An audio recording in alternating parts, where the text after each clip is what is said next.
한 주일 동안도 안녕하셨습니까? 이런 이야기가 있습니다. 어느 한 청년이 오토바이를 타고 국경을 넘게 되었습니다. 그런데 이 오토바이 뒷좌석에는 자루 2개가 실려 있었습니다. 국경 경비원은 그를 세워놓고 이제 그 자루 안에 무엇이 들어있느냐고 캐묻게 되었습니다.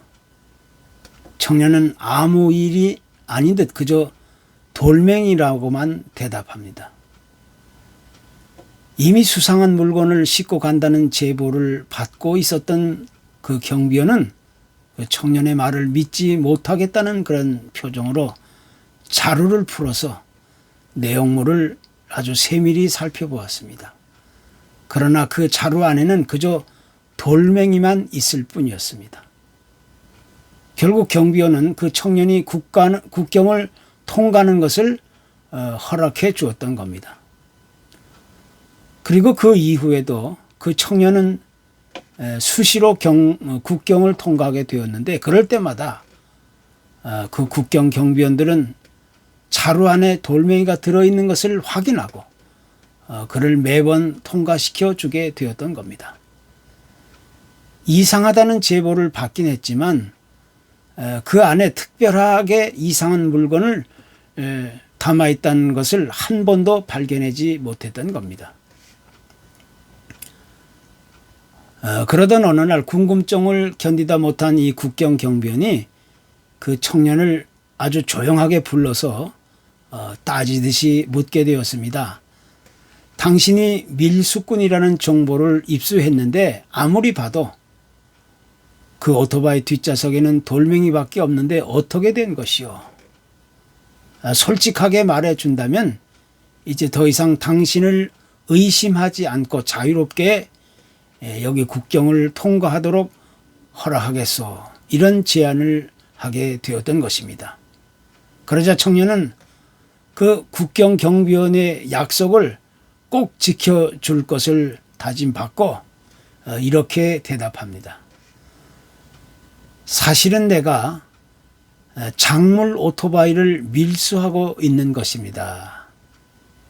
그러자 경비원은 그 청년의 말에 아무 말도 대답하지 못했다는 것입니다. 이 국경 경비원의 행동은 한마디로 그의 경험적인 편견 때문에 일어난 일이 되었던 것입니다. 다시 말해서 오랜 세월 동안 거기서 근무하는 동안 자신이 살아왔던 그런 경험을 통해서 이미 움직일 수 없는 그 선입견, 이 고정관념이 그에게 아주 깊이 뿌리 박혀 있었던 것입니다. 그래서 오토바이를 조사하는 것보다는 그 뒷좌석에 실려있는 자루를 검사하는 것이 그 국경 경비원의 유일한 그런 업무 수칙이었던 것입니다. 우리는 이런 것을 가리켜서 선택적 지각, Selective Perception이라는 말을 쓰게 되는 것입니다. 자신이 보고 싶은 것만 보고 그렇지 않은 것들은 거들떠 보지도 않게 된다는 그런 개인적인 경향을 의미하는 말입니다. 한 가지 예를 든다면 사람들이 많이 모여 서로 대화하면서 그렇게 모여 있는 조금은 시끄러운 분위기를 만들어가는 이 칵테일 파티장을 우리가 한번 생각해 볼 수가 있습니다. 보통 이렇게 어수선한 분위기 속에서는 누가 무슨 말을 하고 있는지를 정확하게 잘 알아들을 수가 없습니다.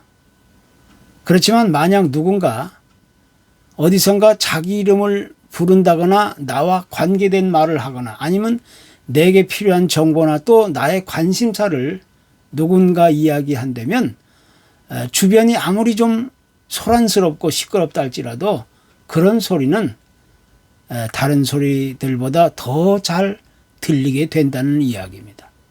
그래서 이런 현상을 가리켜서 우리는 칵테일 파티 효과라고 이야기하게 되는 것입니다. 따라서 우리 인간에게는 누구에게나 이 선택적 지각이 있기 때문에 이미 오래전에 내 안에 축적된 사고나 지식, 경험이나 의지, 신념, 또 가치, 태도 등을 통해 나에게 유리한 것만을 골라 선택적으로 받아들이게 된다는 것입니다. 한마디로 얘기해서 내가 듣고 싶은 것만 듣고 또 보고 싶은 것만 골라 본다는 그런 의미를 이야기하고 있는 겁니다. 어떤 한 가지 특별한 현상을 가지고 종합적인 전체를 평가하게 된다는 것입니다. 그래서 우리 인간 관계에 있어서도 흔히 오해가 싹트게 되는 것이고 편견이 생기게 되는 것이고 또 잘못된 기준이나 평가와 판단의 오류가 그런 데서 발생하게 되는 것입니다. 이제 오늘 본문의 말씀에서 예수님께서는 떡 7개를 가지고 4,000명이나 되는 사람들을 먹이신 이후에 제자들과 함께 배를 타고 이제 건너편 마을로 이제 이동하시게 되었습니다.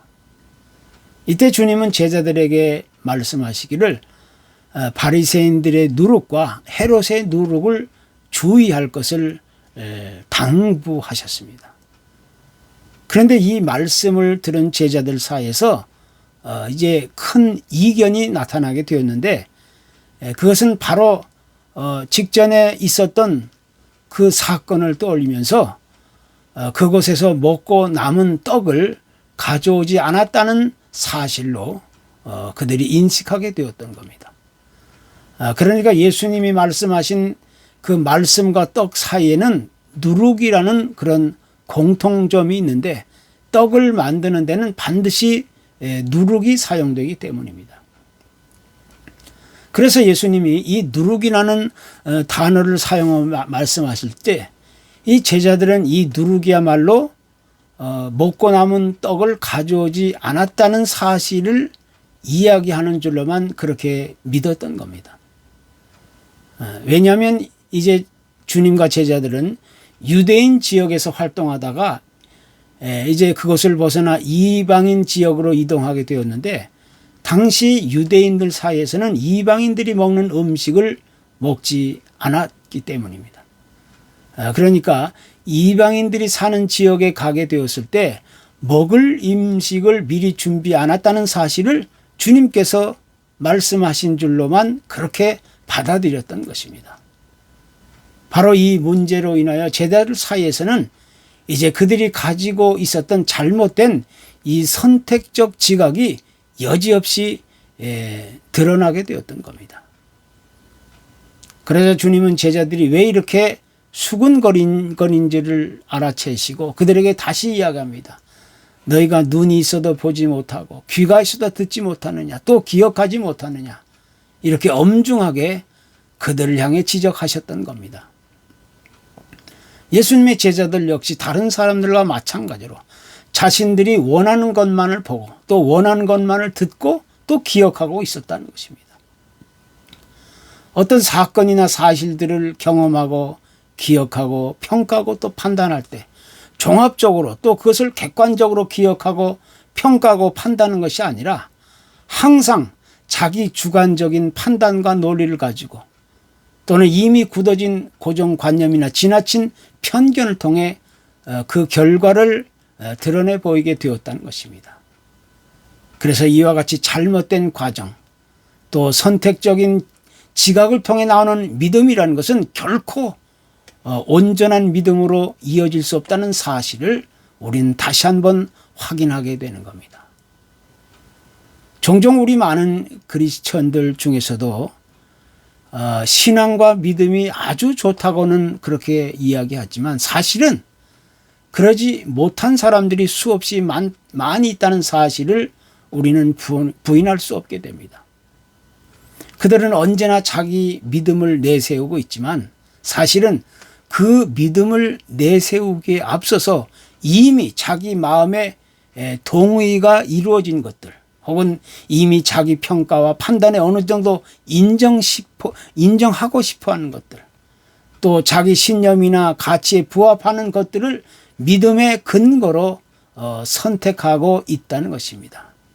그래서 성경을 대하는 태도에 있어서도 하나님의 절대적인 그 절대성을 부정하고 어디까지나 자기 신념과 자기 기준과 평가에 의해서 이런 것들을 믿음의 근거로 받아들이고 주장하게 된다는 겁니다.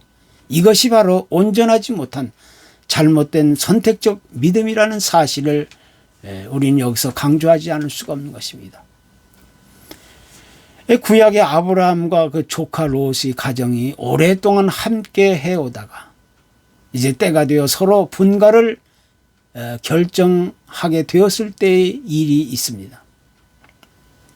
이 조카 롯은 아브라함과 분가를 하는 과정에서 우선적으로 자기 눈앞에 보이는 이 풍요로운 지역을 먼저 선택하게 되었습니다. 그 반면에 아브라함은 선택의 우선권을 조카에게 양보하고 자신은 신앙적인 관점에서 앞으로 나아갈 길을 이제 선택하게 되었던 겁니다. 그런데 이 조카 롯의 선택 기준은 두 가지였는데 여호와의 동산 같이 아름다운 곳이어야 하고 또 애굽 땅과 같이 아주 풍부한 곳이어야만 했던 것입니다. 그 이유와 근거는 자기 자신의 과거 경험 때문이었던 겁니다. 여호와의 동산은 자신에게 신앙을 가르쳐준 삼촌 아브라함에게서 배운 그런 영적인 그 영향이었고 또 애굽 땅은 당대 최고의 문명을 가진 화려하고 편리하고 그런 만족스러운 그런 땅이었기 때문입니다. 그러니까 롯의 선택 기준은 어디까지나 세상적인 만족이나 풍요로움이 있어야 하고 동시에 영적인 것도 어느 정도 자기 마음에 충족시킬 만한 곳이어야만 했던 겁니다. 그러나 그의 소원과 기대는 여지없이 빗나가고 말았던 겁니다. 그가 선택한 소돔 땅의 사람들은 대부분 악하고 하나님을 거부하는 그런 하나님 앞에 죄인들이었습니다. 롯은 어디까지나 세상적으로나 영적으로 이 두 군데 다 만족스러운 것을 소원했지만 그 결과는 여지없이 실패와 불행과 비참한 삶으로 끝나게 되었던 겁니다. 이 그의 잘못된 선택적 지각, 이 온전하지 못한 믿음이 스스로를 불행하게 만든 가장 큰 원인이 되고 있었던 겁니다. 반면에 아브라함은 무엇보다도 영적이고 신앙적인 관점을 가장 우선순위에 두고 분가를 결심하고 또 앞으로 나아갈 길을 선택하게 되었다는 것입니다.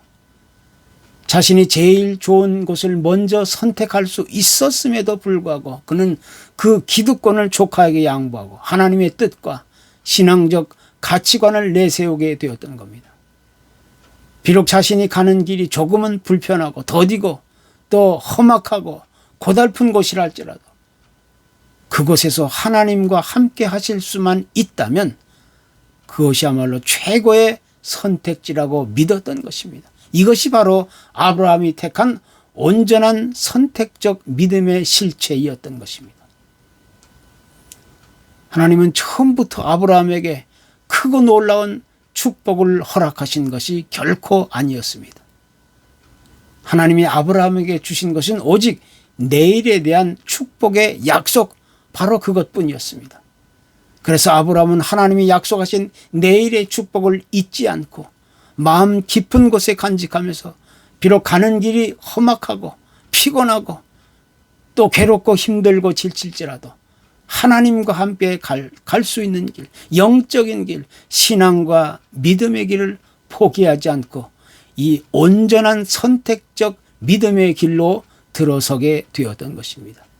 그것이 아브라함이 우리에게 보여주고 있는 진정한 선택적 믿음의 그런 모습인 것입니다.